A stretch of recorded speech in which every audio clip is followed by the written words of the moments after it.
Really, A's? Really, A's? Really? That was real.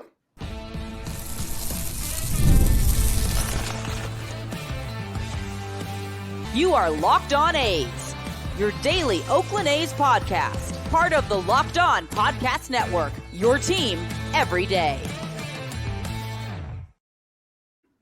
Hello, A's fans and Rangers fans. Let's get together and play nice. And welcome to a Locked On A's, Locked On Rangers crossover episode. This is the podcast where you follow the soon-to-be departed Oakland A's or the soon-to-no longer be defending World Series champion Texas Rangers all year long, depending on which one you go to. I'm the host of Locked On A's. My name is Paul Francis Sullivan. Please call me Sully. And right over there, he's the host of Locked On Rangers. What's your name, sir? I'm Brice Paterik, host of the reigning World Series champion Locked On Texas Rangers. You can see this is always sitting at my desk. You can see the little pennant right there, if you're watching on YouTube, and then also a little plaque up there. Just gotta remind people that this team used to be good, and this weekend they were good again. Yeah, we got here are the World Series championships. Some of them from Philly, some of them from Oakland, and maybe starting soon, one will be from Sacramento. Hey, follow us at Locked On A's on Twitter, or whatever it's called now, and on Instagram. I'm your pal Sully. I'm at Sully Baseball on Twitter, Sully Baseball Podcast on Instagram. Hey, where can people follow you? Let's get all the business done out of the way. You can find me on Twitter at Brice Paterik. You can find the show at Locked On Rangers and wherever you get your podcasts. And this episode is brought to you by FanDuel. Now through September 22nd, all FanDuel customers can bet $5. Get $3 free, 3-week free trial. Good thing I almost didn't say something else there. Of NFL Sunday Ticket from YouTube and YouTube TV. Visit FanDuel.com to get started. The A's just not too long ago decided to not win their final game against the Texas Rangers. I like to think it was a conscious decision. I'll just say from my point of view, as I've been following the A's all year, I've been doing this show dutifully. We have had some punches to the face, okay? There have been some brutal losses, especially during that May and June where the A's couldn't put together a winning streak at all, and they lost some gut punches. This was the hardest loss of the year for the A's, I think. This was the most brutal one. And because it was right there, because there was no scenario they were about to lose it, and somehow they lost it.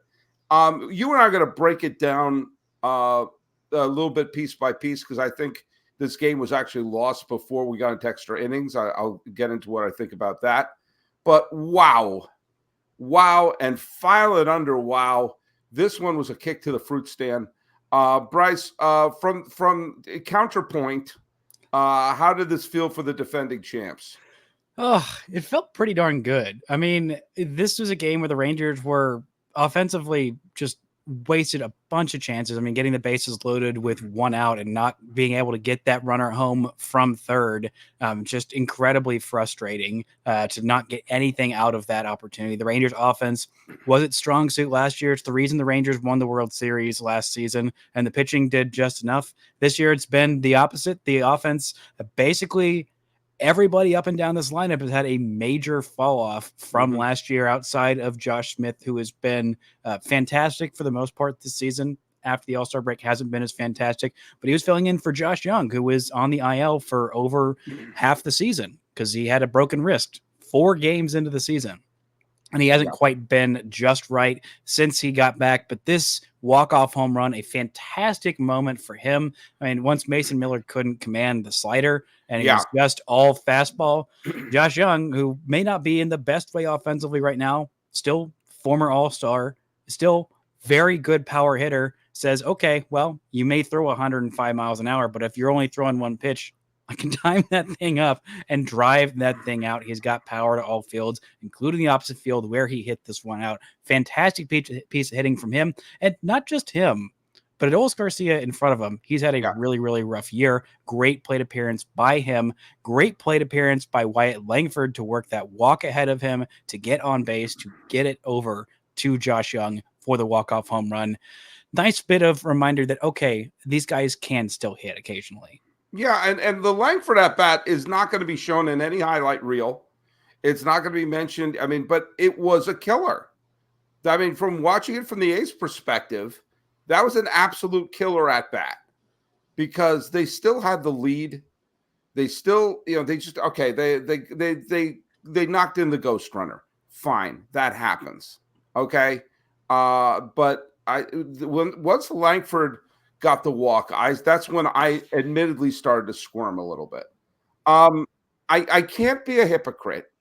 Oh, of course I could be a hypocrite. I've been a hypocrite many times in my life, and I plan on being again. But I can't sit here and say, "Oh, I was saying they should pull Miller. They should pull Miller." But it was pain. I was listening to the A's announcers, and even they were commenting, his sliders got nothing. His sliders got nothing. So these batters can sit back and wait. And I just thought, okay, well then challenge him. It's not Adrian Beltre in his prime he's facing. There's so many scenarios where a pop-up, a grounder, a swing and a miss, all these things could have happened. A deep fly to right where the right fielder leaps over the fence and brings it back. There are a lot of things that could have happened. And I just felt like, okay, if the A's get walked off with Spence on the mound as opposed to Miller, I mean, they would have been, people would be screaming bloody murder. So I can't sit here and say, oh, I would have taken Miller out. I would have taken Miller out.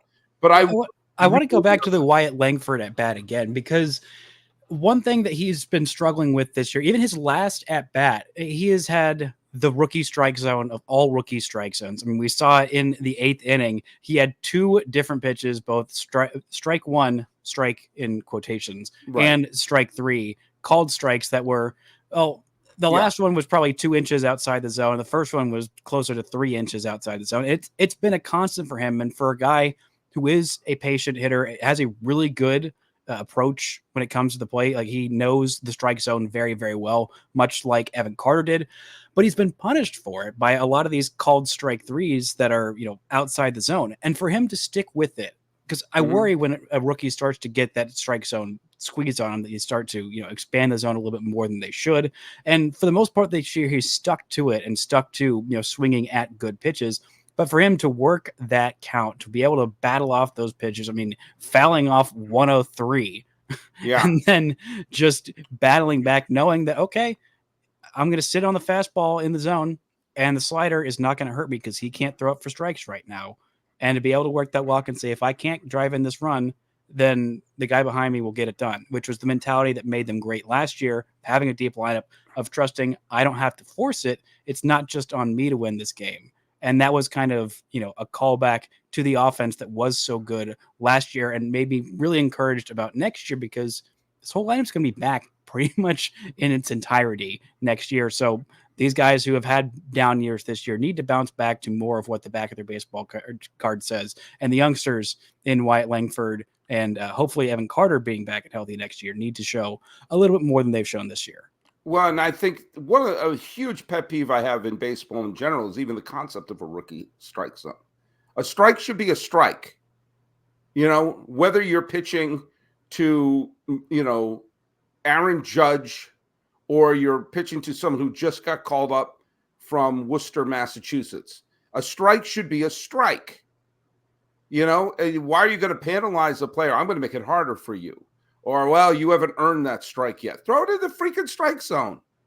I have no tolerance for that. Zero, zilch. It happened with Josh Young last year too. Like, it was really bad, and it was really bad in the playoffs too. Yeah. There was a call I remember in the ALCS against Verlander. Verlander is phenomenal, one of the best pitchers we've ever had. You give him a couple inches outside the zone, especially with that slider that's going away. What is a hitter supposed to do? But expand the zone. All right. Well, look, if we come back, I want to talk about the fact you hinted at something about your frustration of leaving runners on base. As the host of Locked On A's, let me say, tell me what that's like. Hey, you like going to live events, not just baseball games, but any sporting event, any theater event, concert, comedy. Well, you should be using Game Time to get tickets for any live event. Game Time has a new feature called Game Time Picks that makes getting tickets for your favorite live event even easier. Game Time Picks filters out the fluff to show you only incredible deals on great seats, so you don't have to waste time searching through thousands of tickets. And it's got so many great featured. You've got the Game Time Picks, which makes curating easier to save more on sports, concerts, comedy, theater, and more. All in pricing. You can get your tickets, no hidden fees. You get the seat view, great panoramic view of your seat before you buy, and the lowest price guarantee. Game Time will credit you 110% of the difference. Game Time ticket coverage is covered by the most flexible customer service policy in the ticketing industry. So take the guesswork of buying tickets from Game Time. Download the Game Time app, create an account, and use code LOCKEDONMLB for $20 off your first purchase. Terms apply. Again, create an account and redeem the code LOCKEDONMLB for $20 off. Download Game Time today. What time is it? It's game time. Thanks so much for making Locked On A's your first listen today. For your second listen, enjoy the Locked On MLB podcast hosted by me, your pal Sully. I'm here to provide you the national perspective with my thoughts, my knowledge, and my point of view, which sometimes is a little silly. I'm going to get you ready for the Major League Baseball playoffs here in the dog days of summer. Prepare for the Fall Classic with me, your pal Sully. I've got it covered every single day on Locked On MLB. Available on YouTube or wherever you get your podcasts, part of the Locked On Podcast Network, where it's your team every day. And yes, in case you're wondering, it is weird for me to promote myself. The A's last 3 losses have been walk-offs, which is a bit of a gut punch. You know, the game 2 walk-off against Texas the other day didn't feel as bad to me. It was like, I mean, it was frustrating, but it was also, that was a tip your hat game for me. I was like, you know, both teams played pretty well. Neither team could really put together a big rally. The Rangers rallied at the end, and I thought, oh, okay, well, there you go. And ironically, I said, well, hey, at least you got Miller available for 2 innings, which is another reason why I can't be a hypocrite. But the previous loss was the game against Cincinnati, where they scored 3 runs in the top of the 10th, I believe it was, the 10th or the 9th. Forgive me, some of these games are blending my head. But they didn't have Miller available because they'd used him back-to-back games. And so they brought in the 14th caller, and they let up the 3 runs in the bottom of the 9th or 10th, whichever it was. And so I'm looking, I said, God, you know, in 2 of the last 3 losses, the last 3 losses have all been walk-offs, and 2 of the last 3, they were an inning away from winning, and they've been going on a great winning streak. And for those who listen to the show, and I know I have been, the big goals for the A's for me is to avoid 100 losses, then hopefully avoid 90 losses, which they are 14 wins away from doing that. And if they play winning baseball the rest of the way, they'll avoid a 90-loss season after back-to-back 100-loss seasons, and hopefully finish ahead of the Angels too. That's the other thing, is to not finish in last place. But here's the thing that both of those games have in common, is that Lawrence Butler today went 4 for 5. He scored 0 runs and was stranded on third 3 times. How do you think he did in that game against Cincinnati I mentioned the other day? What kind of game do you think he had in that game? Take a guess. Probably pretty well. I'm guessing multi-hit day at least. Not multi-hit day. Multi-homer day? 3 home runs. It's pretty loss. Good. 3 home runs, loss. Today, well, I'm looking hits.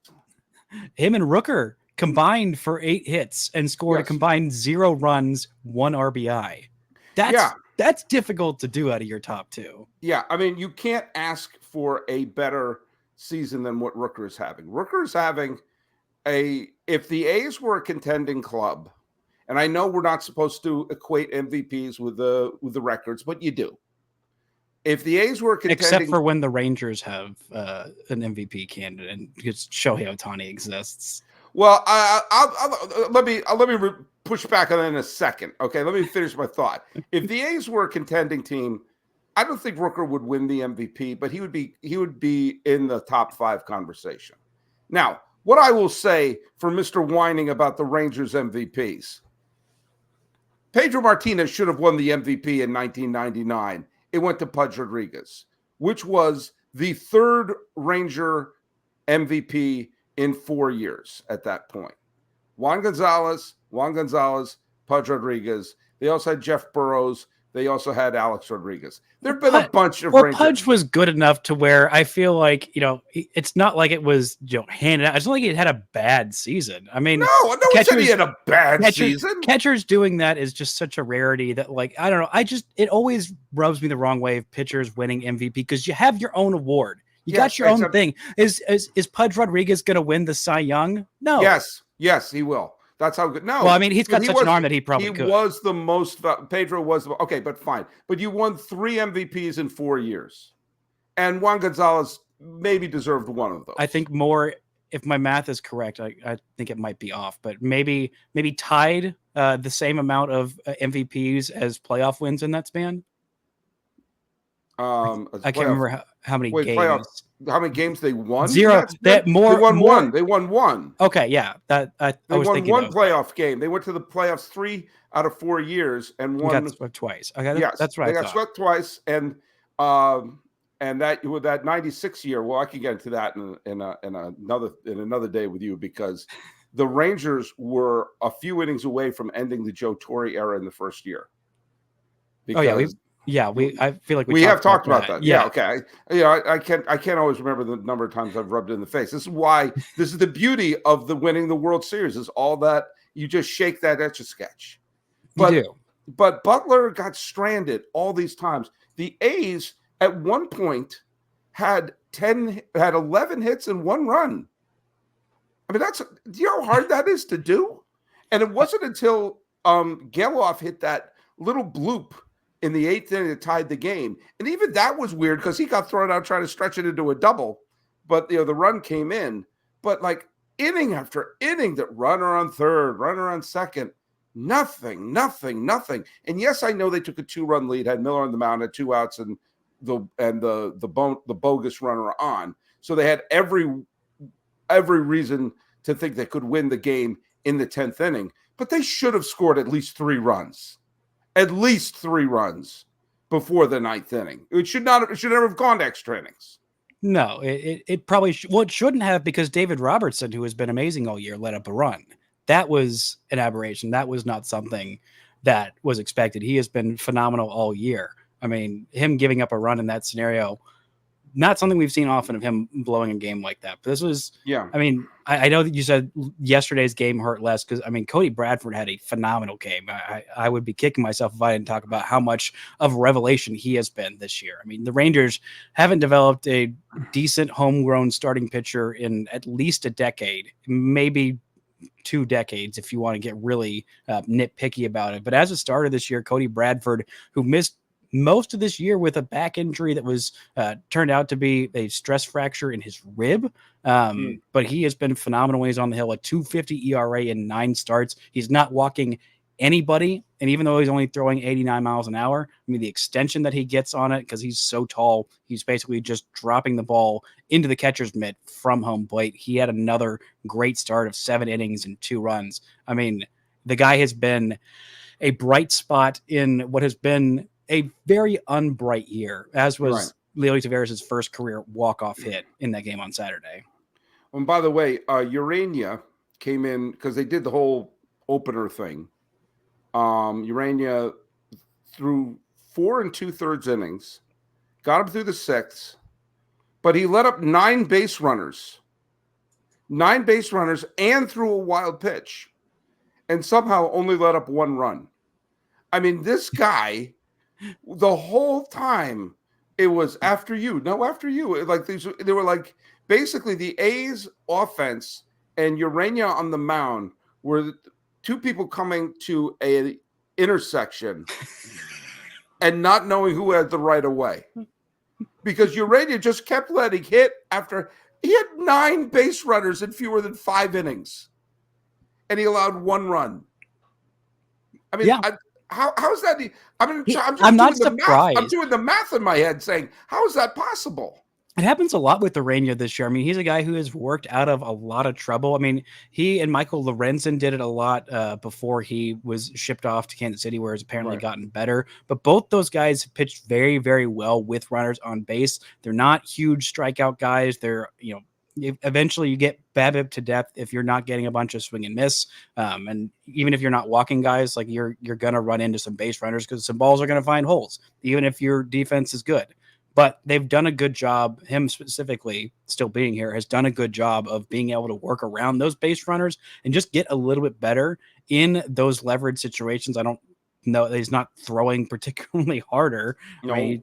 But like he just finds a way to get out of it. It's probably a little bit luck, a little bit skill, but it's just kind of worked out that way this year. Well, there's a couple of the factors to throw in there, unless we forget. The A's left 11 runners on base. 11 runners on base. And Brown was picked off. And, technically a caught stealing. But yeah, when you have a game like that, and Langoliers grounded into 2 double plays. That's one. You have Butler 4 hits leading off, Rooker 4 hits batting second, Langoliers hit into 2 double plays. Yeah, speaking of that double play, the second one, the one that Josh Young turned, yes, with the bases loaded to save the run, that was phenomenal. I mean, that is something the Rangers have missed with him defensively. Josh Smith has been great with the glove, but I think that Young is just a little bit better at third base because he's spent more time there. He hasn't bounced around between shortstop and second, third, outfield like Josh Smith has done. But that play, as much as the walk-off home run, saved the Rangers in this game. Well, I'm glad you liked it. Let's hear from our friends over at FanDuel. You've heard us talk about FanDuel. FanDuel is America's #1 sportsbook. We'll have something a little different for you right now.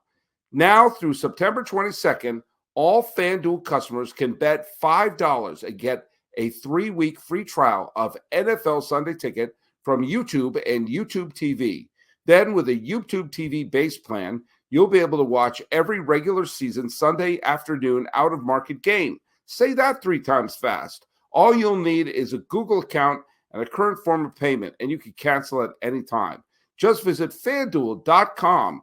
Download America's #1 sportsbook. Hey, thanks again for making Locked On A's your first listen. Check out my other show, Locked On MLB. I'm here to prepare for the Fall Classic. I've got it every single day. You can find the link to the Locked On MLB in the description, so you don't need to search. Part of the Locked On Podcast Network, where it's your team every day. All right. The Rangers are going to be coming into town in Oakland in the last part for the final homestand in September. And that'll be the last time the Rangers play in the Oakland Coliseum unless some other plot twist happens that we're not anticipating. What are your thoughts on that this is going to be the last time going to the Oakland Coliseum there? I'm sad. Like it is what it is. I mean, it is Oakland Coliseum, and I'm really sad because I was trying to work my schedule around, work my, everything around me possibly being able to get out there for a game in Oakland this year, and it's not going to happen, which means it's probably never going to happen. And that's a huge bummer. I mean, there have been a lot of frustrating moments for the Rangers over the years in Oakland. A lot of really frustrating games against the A's. That's my Josh Hamilton impersonation. Mm-hmm, yeah. Mm-hmm, yeah. I did not enjoy that game. But A's fans did. Yes. But I do enjoy the A's, like as a team. I enjoy them more when my team is winning games and was beating them a lot last year, and actually good, as opposed to when they are just the contentious pain in the side that, well, they kind of always weren't last year, but have always been a pain no matter how many players they trade away or don't sign or whatever. Yeah. And I mean, it's bad for baseball and it sucks. And I hate feeling so helpless about it as a fan just of a team. Cause like there's no reason that this couldn't happen to any other fan base. That's what I feel like a lot of fans of like other teams who are sitting there looking at the A's and like, don't feel empathy for it or don't really care. They're like, okay, that's fine. It's just the A's. It could happen to any team. Some rich guy could buy your team and run it into the ground because they want to, because now there's precedent for it. Everyone else is just going to step aside and say, sure, that's fine. We don't care. White Sox are next. Yep. The White Sox are the next one. They're doing the A's model right now. They absolutely are. And I feel, if you haven't gone to a game in Oakland, it's like, there are only 7,000 people there in a stadium that probably could seat 50. But there's 7,000 people who love that team. There are no casual fans. You don't go there because it's cool. You don't go there to be seen. You don't go there for the frills. It's like the fans of a band before they became huge, who love and are devoted to that team. To see the drums banging, the flags waving, the fans who have like the banners that they create for, like, utility infielders get a banner out in left and center field. I've equated it to baseball in a Bunsen burner. We're just going to boil it down to its absolute minimum, and all you get is the love of that team. And my God, the love you feel and the passion you feel from those fans who are there. I actually feel badly for those of you who have never experienced it. The easy, there's nobody there. It's a small crowd. They don't even care. Yes. Tell us you don't know something about a topic without saying you don't know something about a topic. Why aren't they showing up? Well, they keep raising ticket prices and trading the players away. And at some point, the fans, and you go there, the water fountains don't work. It's a mess. It's crumbling. And you know what?